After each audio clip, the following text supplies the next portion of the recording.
জড়িতদের চিহ্নিত করতে তদন্ত চলছে, জানাচ্ছেন রাশেদ নিজাম।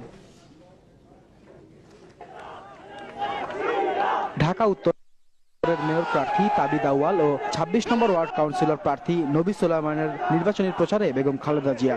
হঠাৎ করেই উত্তপ্ত পরিস্থিতি প্রচারণায় থাকা বিএনপি ও স্থানীয় আওয়ামী লীগ নেতাকর্মীদের মধ্যে। এ সময় সেখানে উপস্থিত ছিলেন ২৬ নম্বর ওয়ার্ড আওয়ামী লীগের সভাপতি জহিরুল হক জিল্লু।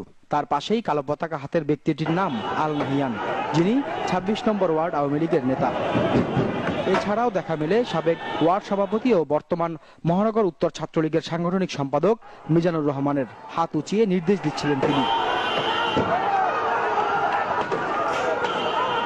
থানা ছাত্রলীগের দুই কার্যনির্বাহী সদস্য তুহিন ও আলামিন ভাঙচুরের ঘটনা ছিল সবচেয়ে মারমুখী। এছাড়াও গাড়ি ভাঙচুরে নেতৃত্ব দিতে দেখা গেছে আওয়ামী লীগের তেস্তুরি বাজার ইউনিটের সাংগঠনিক সম্পাদক সুমন আর শ্রমিক লীগের হাতকাটা কাশেম গ্রুপের নেতা শামসু সহ পলিটেকনিক ছাত্রলীগের সভাপতি জাকিরকে। যদিও নিজেদের নেতাকর্মীরা কেউ ভাঙচুরে জড়িত নয় বলে দাবি জহিরুল হক জিল্লুর। তাকে ঘটনার সময়ের ভিডিও ফুটেজ দেখানো হলে কাউকে চেনেন না বলেও জানান। বিএনপি চেয়ারপারসনের নিরাপত্তার দায়িত্বে থাকা সিএসএফ সদস্যদের মাধ্যমে আহত হয়েছেন বলেও দাবি এই নেতার।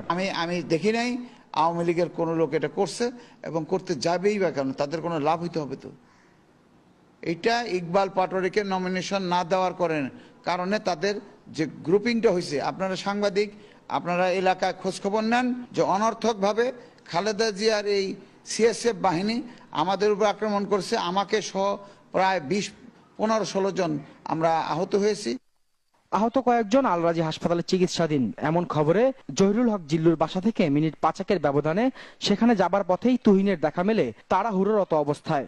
জানা গেল সোহরাওয়ার্দী হাসপাতালে নেওয়া হচ্ছে তাকে। বাক প্রতিবন্ধী তুহিন জিল্লু ভাইয়ের সাথে থাকে এমন তথ্য দিলেও ক্যামেরা দেখে ভড়কে গেলেন তার সাথে থাকা জাবেদ।